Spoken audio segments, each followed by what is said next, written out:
Men don't commit to a woman because they're ready in their own life. They commit because they met someone they don't want to risk losing. And as much as I want to believe in the taxi cab theory, the idea that a man is like a taxi and when the light is on, he's ready all of a sudden and whoever gets in is the one he commits to, I just don't think that's fully true. And here's why. We have all seen the man who swore he wasn't ready, who told every woman in his life that he needed to focus on himself, that he wasn't in the right place for a relationship, that the timing just was not right. And then he met someone, and within 30 days, the light was on. Same man, same season of his life, same career, same finances, same everything he was using as an excuse. Suddenly, he's ready. Because readiness in men is not a destination they arrive at on their own pace. It's a response to the right person. The taxi cab theory lets men off the hook, I would say, a little too easily. It frames commitment as something that happens to them rather than something they actually choose. But the truth is, a man who meets a woman he genuinely cannot imagine losing will find a way to be ready. He will figure out the finances. He will sort out his priorities. He will make it work because the fear of losing her becomes greater than the comfort of staying uncommitted. So if he told you he wasn't ready and then committed to someone else shortly after, the timing was never the issue. You just weren't the person who made him afraid of not committing. And that distinction will save you years. A lot of modern women continue to say that men aren't putting forth effort. Yes, I am. I'm just not giving you the effort because you on some BS. Why do you think people are struggling more than ever today to have a healthy, happy relationship? I would say it's the illusion of options that we've got today that we've never had before in the form of online dating, social media, and pornography. What that means is when we enter relationships, we're almost assessing if that partner is worthy of us. And there's almost an element of narcissism when we walk in. We're like, can I get better? Can I get the most I can get? Is this the most satisfying relationship I've ever had? And if that person doesn't tick every single box off, instead of reflecting on what you need to heal and what you need to bring to the table and how you can help this relationship survive, we simply replace them with the illusion of options. Even if we don't have alternatives, we think we do. So we let go far quicker than we previously would have. How about a male celebrity who's a 9? Maybe like Glenn Powell. Anybody else who... Ryan Gosling. So just to be clear, your league is Ryan Gosling and Glenn Powell. I guess I've dated men that are as attractive as them. You dated men who were just as attractive as Ryan Gosling. Yes, I have. And Glenn Powell. Nick, do you have a photo of Glenn Powell? So, and also like the body too, like that Yes. physically fit, like top 1% male. Yes, I have dated men like that. I'm not trying to be rude. I'm aware. I'm overweight right now. My dear, you're overweight. I'm aware of that. How could you be a 9? Because I'm not always overweight, just because I'm... You're currently overweight. You said Okay. I'm currently a 9. Okay. I would argue you're more attractive than Glenn Powell and less attractive than Ryan Gosling, right? And Wait, my point she's here, more attractive than Glenn Powell, yes, genuinely 100%. I pinky promise you. Now, what I'm saying here is I wouldn't. Men have started going their own direction and quit fixing the mistakes and the foolishness. And some of the stuff is not even a mistake. It's just you doing whatever you want to do and expecting a man to save you.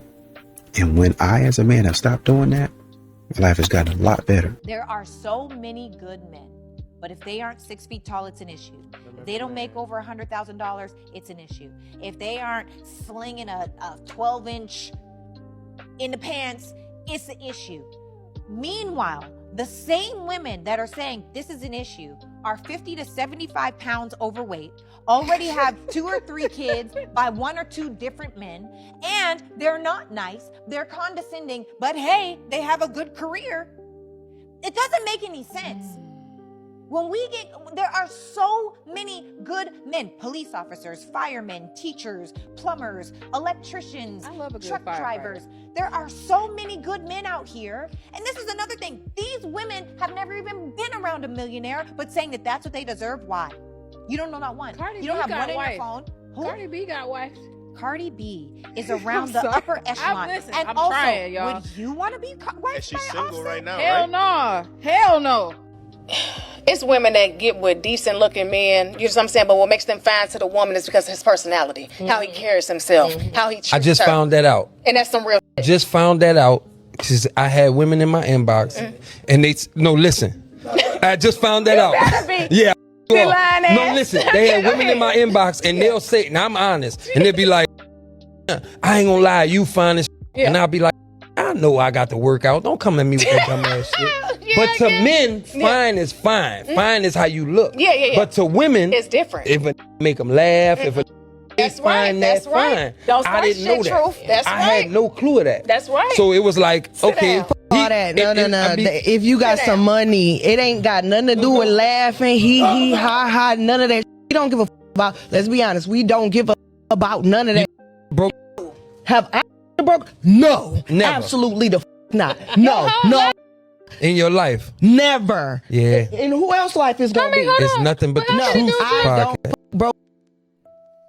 Man, this is the Nothing But the Truth live podcast.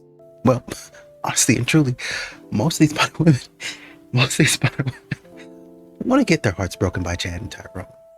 For the rest of us who actually want to improve on ourselves, we're going to go somewhere else and do that. And that's what today's sponsor, Anson Belt and Buckle, helps you to do. 70 to 80% of divorces are initiated by women. So most divorced men have gone through a divorce that they didn't choose. And a lot of them fought very, very hard to save the marriage. And what happens in so many divorces, and like the vast majority of the men that I work with, their wives, it takes anyone a while to get to the place where they can say, I want a divorce, and to be really ready for that decision. And so by the time a woman says, I want a divorce, usually she's gone through something like 2 years of grieving that relationship. And she's come to a point where she's accepted that it's over. But to him, it is brand new. He doesn't have 2 years of grieving behind him. He's just been slapped in the face with it. And he's like, well, let's go to counseling. Right, let's go to couples therapy. Like, how do we work on it? How do I fix this? And so many men, they spend so much money and so much effort trying to fix it when she's already done.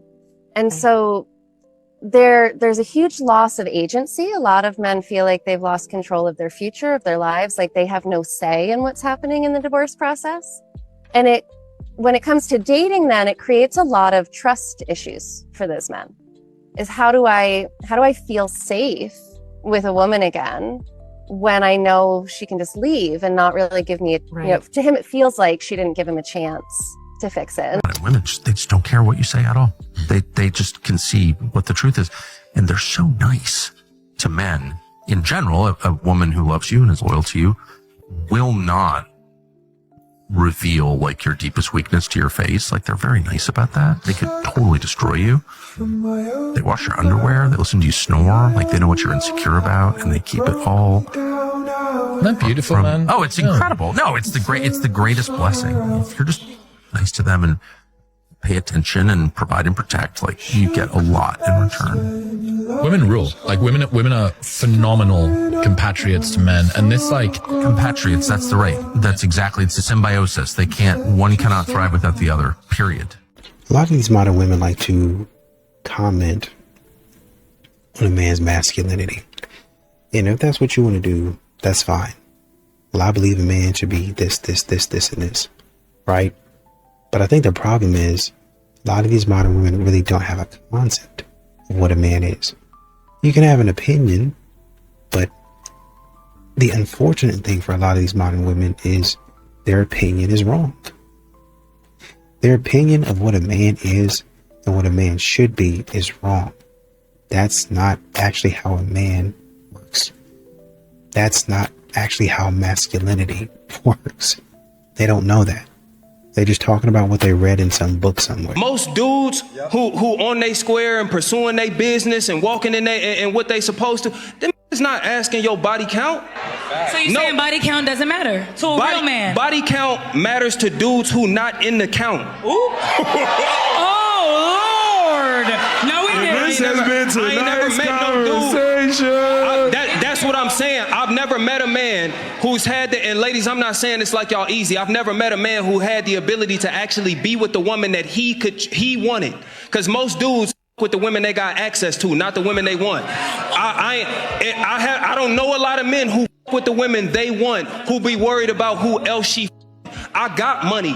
I know the spots. I can take you wherever the rest of them niggas take you. I'm confident in what I got. I'm not worried about who else you with. Only a dude who not on his square is worried about community. I don't roll in the community. There's the right ladies to dry yourselves up with. Respectfully, I can say a Just Mike. I can say an Ace Metaphor. I'm looking at some of the nodding in the room. I don't even roll in the community that you was handing that out to. I don't.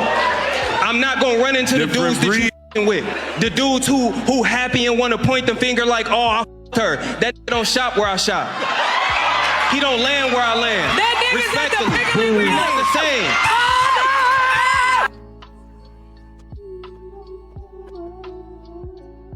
No offense to my future husband, but I genuinely mean this when I say this. Surely she won't say something absolutely ridiculous.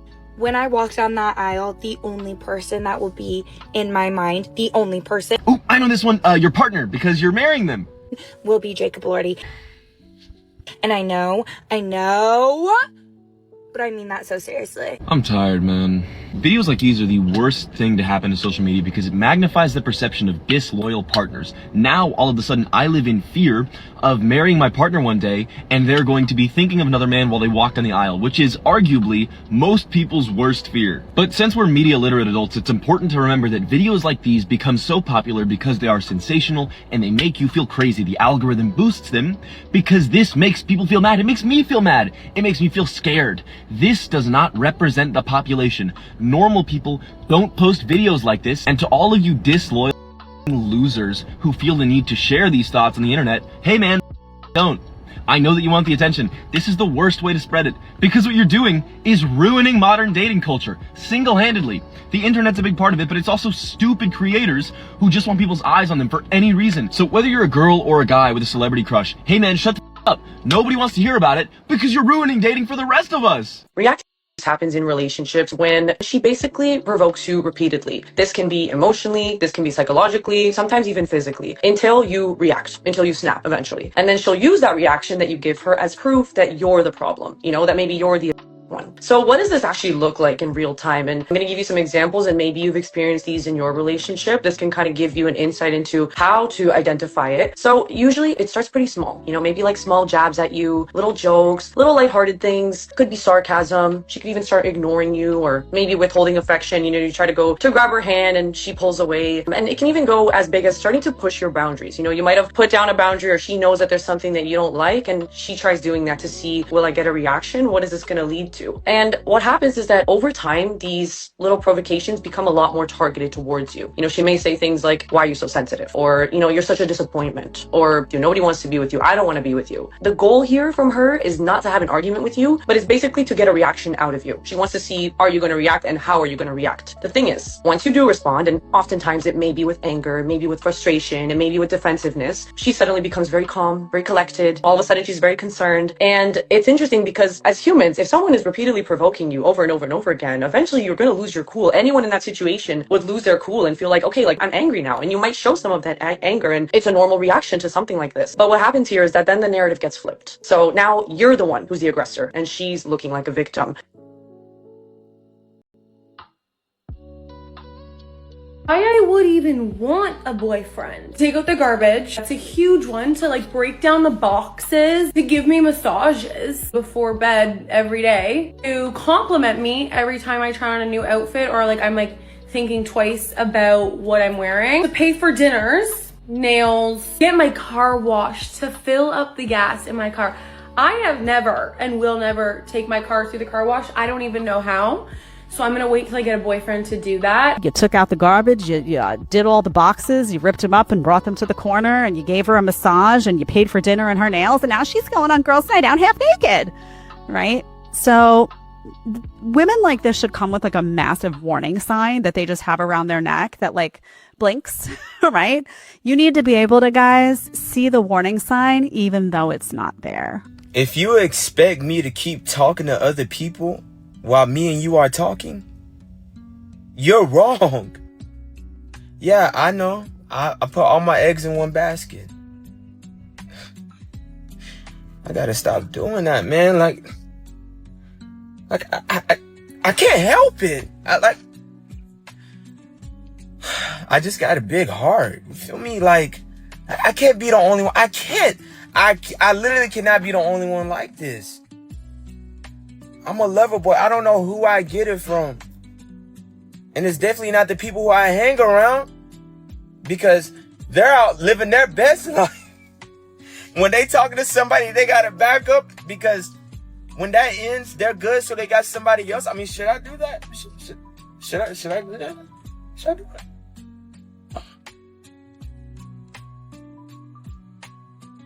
I tried.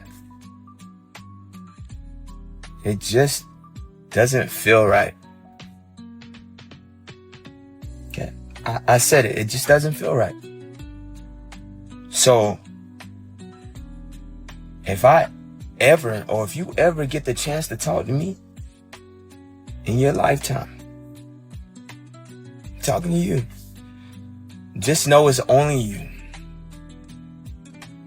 Until you do something weird and then we stop talking, and then I'm basically, just by myself.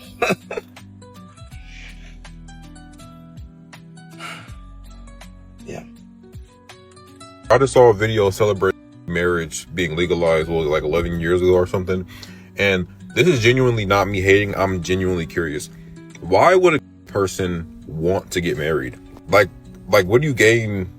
Like, what do you gain from that? I guess like tax benefits if you live in Texas. I don't know what the tax benefits are in other states, but like, why would, like, I feel like you have the perfect setup to where the government could never get involved in your relationship before. Like, the government can never have a say-so when you break up, but now they can. I wonder, does common law marriage exist for couples as well? Like, if you never officially get married, can you get hooked into a common law marriage if you're... I don't even know. I'm gonna be honest with y'all. One of the only reasons why I would get married is for religious reasons, right? Like, that's the only reason I would get married. But like, if I didn't have to get married, I wouldn't, because like, what do I gain from that? You know what I mean? If me and Shorty could just be together and just vibe without ever getting, maybe, you know what I mean? Again, this isn't me hating, I promise. I just don't understand why a couple would want to get married without religious reasons. Like, just to say you did it, I guess? It seems like a scam. I don't understand why you would want that. These simp dudes out here, they literally ruin the game for the rest of us dudes that are not simps. Because there's a lot of dudes out here that simp over women, that's why a lot of women will have the expectation of every other guy being the same exact way. Like, there's so many dudes out here that will literally drool over these chicks. They will sit there and triple, quadruple text them and give them flowers, take them out on expensive dates when they barely even know them, and like, they don't even deserve it. And that's why these women will end up having these unrealistic, or these ridiculous standards that every other guy is supposed to do the same exact thing. Like, I can't make this up. I was talking to a chick not too long ago, and she was telling me how other dudes flown her out because she expected me to fly her out to come and see me, which I was not doing. Like, first of all, we're just getting to know each other. I am not about to sit here and pay over $1,500 for a plane ticket for you to come and see me. I barely know you. You can pay for your own plane ticket, but here's the problem. Because other men had paid for her plane ticket and flown her out, she now had the expectation of me doing that, and I was not doing that. It's like, I understand that, like, because there are so many guys out here that simp and would do all these above and beyond things for a woman that doesn't even deserve it, or they don't even know like that they end up developing this expectation that every other guy is going to do the same thing. Like, I understand it, but some of us men out here actually have a little more self-respect for ourselves than these simps out here. So can y'all simps out there stop ruining the game for the rest of us dudes that are not simps and actually got self-respect? Because y'all are making the game harder for us. Stop treating men like they're dumb. Like they don't know how to treat you. Like they don't know how to commit to you. They're not not morons, and you're not a kindergarten teacher who's supposed to teach him how to be a good man for you. They know how to play fantasy football. They know all the stats on all their favorite players. He's 32 yards away from the all-time rush record, but he doesn't know how to romance you. He doesn't know how to be intentional about you.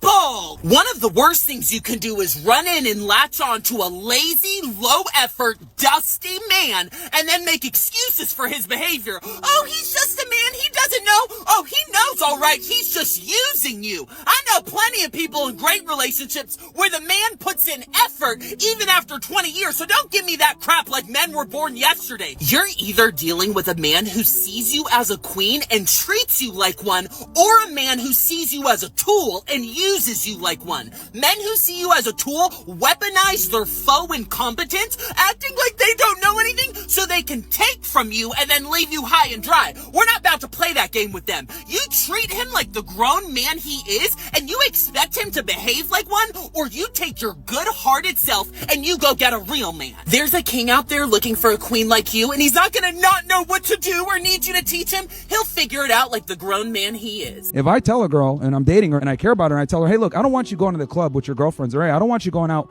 after a certain time. Well, some women will sit there and say, well, that's controlling. That's insecure. Well, what's more insecure? Me being scared of telling you the truth because you might leave me, or me telling you what you need to hear and not necessarily what you want to hear for your own safety? I would argue the person that tells her what needs to be said is actually very secure, because I don't give a what you think. You're not going outside at this time. Well, what the that's insecure? Well, look, I'm telling you what it is. If you walk out that door, you're single. And you'd be amazed at how many women would actually respect it and say, you know what? I'm going to sit my side.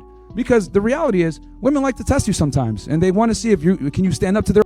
They do it all the time, and it works in her benefit because now she feels safe. She's with you. You don't got to worry about anything. But sometimes you got to be able to put your foot down with women, even though society tells you not to do that, and it's insecure or toxic or controlling. The only thing that's controlling here is me being in control of my life, which means I need a woman that's going to follow my lead, not a woman that's going to come in and create a bunch of pandemonium and do whatever she feels like. In case you needed a reminder, every single one of your straight guy friends you if given the opportunity. Yeah, this is so true. We can't be friends with girls just normally because we can't really relate to women, to girls in the same way we could to another guy. We just have completely different frames of reference of the world. It just doesn't work. I think I can speak on behalf of all the guys here when I say those guys are attracted to 80% of women or more, but women, it's complete opposite. They'll be attracted to the top 20, 10, 5% of guys only, and the other guys are repulsive to them. Yeah, that checks out. This all goes back to our primal evolutionary needs. A woman's primal purpose is to bear as many children from the same guy that she's picked out as having good genetics. That's why women are only attracted to the top few percentile of men. On the other hand, a man's primal purpose is to be with as many women as possible so that he can bred his seed and prolong the human race. It's very simple. So men are attracted to most women because that fits the strategy perfectly. As a guy, you can't be coping. You've got to start fixing all the aspects of your life, improving. You need an exact blueprint. You need the map. Check out the link in my bio, boys. Women don't want nice guys is just cope propaganda for men who can't pull. Can you imagine how deluded you have to be? Is the reason she rejected me is because my heart is too pure and because I'm too kind. What makes it worse is that women, when they don't want to reject a man outright for being ugly or stinky or gross or undesirable in some way, they'll be like, oh, you're just so nice. They use it as a way to soften the blow of rejection, but it doesn't soften the blow of rejection. It gives them incredible egos. Ladies, please, if you are safe to do so, you have to start telling men the real reason you're rejecting them. I don't think you're attractive. That's the reason. Peace and love. Women don't like bad boys. They like excitement, passion, strength, courage. That is not the absence of kindness and empathy. They love kindness and empathy. This is like me saying, yeah, that guy rejected me because I'm just too beautiful. I'm so beautiful that it intimidated him, so he just couldn't be with me. He wanted to go for someone ugly. That would be stupid, right? That's how you sound. Legitimately think women are so stupid that they want to be treated poorly. That's what really draws them in and attracts them. There's so much inherent misogyny in that belief. Women will certainly tolerate being treated poorly. That is not what attracts them. Idiot! I'm gonna give you two things because you said encouraging men specifically. One, remember it's not what you say, it's how you say it. So a lot of times a woman is saying, well, I told my man this, that, and the other, but you gave him an attitude. And even if you're speaking calm, your energy can attack him. And when we feel attacked, we get defensive. That's human nature for anybody. Yeah. So you got to be mindful of how you're presenting that message. Number two, you got to encourage the progress or show appreciation for the progress. I've had countless situations where I counseled married couples. The wife says, yo, he doesn't do X, Y, Z. Let's say he doesn't help me around the house. I'm like, all right, cool. I'm going to talk to him. We talk. He said, all right, I'm going to do it. For the next 3 weeks, he's helping. But in her mind, it's you're supposed to do that. So why do I need to show appreciation? Or I don't trust you're going to keep doing it. So I'm still going to hold back my praise and giving you credit for what you're doing. Then the dude's like, what's the point? Yeah. I'm doing all this effort and nothing seems to be working with her. I give up. But he gave up because you gave him the signal that this ain't worth it to you.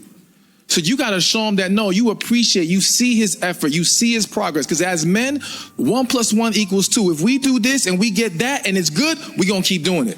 But if we do this and we don't get that, then we done doing it. Plain and simple. Well, you heard him, ladies. We need to start giving out stickers. I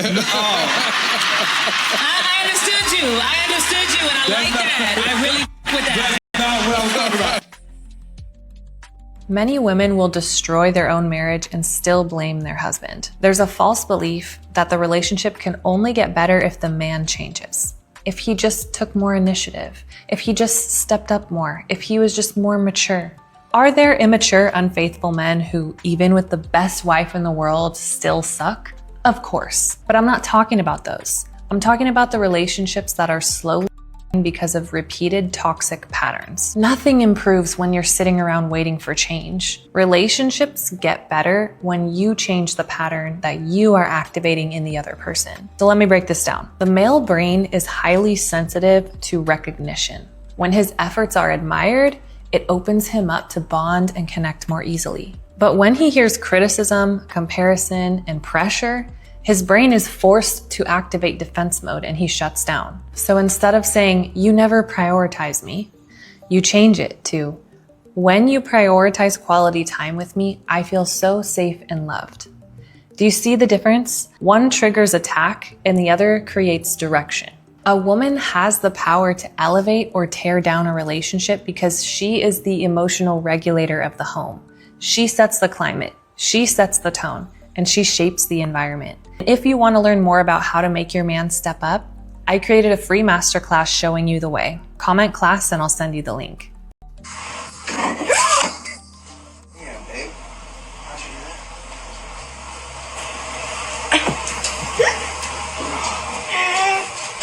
that burn? No, it's just a mess. It's okay. Did it burn? No, not really. It's morning. Easiness.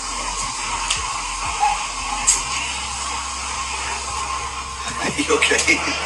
The way that man just looked at his wife and baby out of the way and then everything else afterwards might seem small, it might seem boring, but it showcases what a good man brings to a relationship. Because let's face it, I think it was the baby's fault. I think I saw the baby grab the coffee, but then the mom just froze and she wasn't doing anything. So then he, as the problem solver, jumped in. He absolutely set the emotional tone. He stayed very level. He didn't get upset, but he was worried about her burning herself. And he asked her like 3 different times if she was okay. Problem solver, doer, and protector, all wrapped up into one good man. Nobody warned me as to how lonely it would be actually living by yourself. Going from living at home with family. Now at my grown age of 36, it was about time that I moved out. Don't get me wrong, I have lived outside of my family home before, but I've always had a roommate or I've always lived with a friend. So I've always had company or someone to hang out with or chat to. But living on your own is a different ball game. And you know what? I love it. I love having my own space. I love doing what I want to do, watching TV when I want to watch TV, washing the dishes when I want to wash the dishes. Like there's nobody telling me what to do. But equally, it is very, very lonely and it can become quite, not toxic I would say, but it can become quite dangerous living on your own and not being a sociable person. Like I'm not the biggest social butterfly, so I actually like being introverted and I like staying inside. But yeah, so I'm actually challenging myself to leave my apartment more, and at least this way I get to go home frequently and visit my family. And it's actually so mad because when I used to live at home, like the biggest thing that was on my mind was I need to move out. I need my own space. I can't literally stand living at home with mum and dad. But now that I've moved out, it's the biggest kind of, not regret, because I love having my own space, but it's just amazing being able to go home and spending time with my family and appreciate my mum and dad a lot more.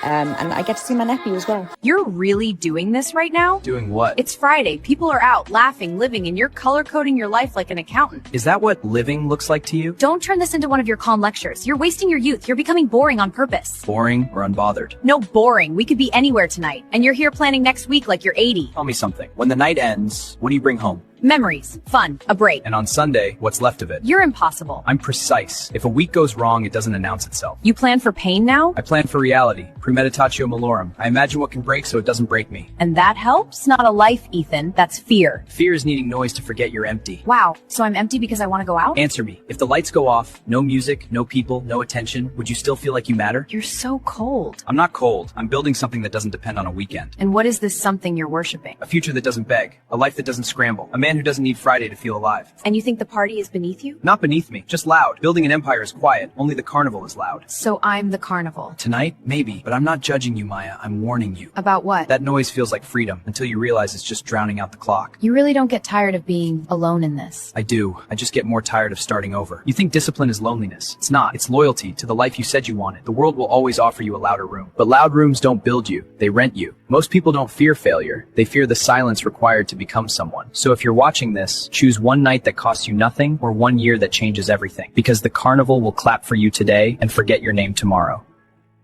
And you know, you have to understand that when you ask about where all the good men are, a lot of these men are quiet. They're right in front of you. They didn't disappear. They just quiet. I'm selective. I'm less willing to throw myself into another situation that looks and that feels unserious. You look and you feel unserious. This whole thing that we got going on looks and feels unserious. It looks like you playing around. You about to play with my money, about to play with my time. Some of these brothers got kids and you about to play with my kids.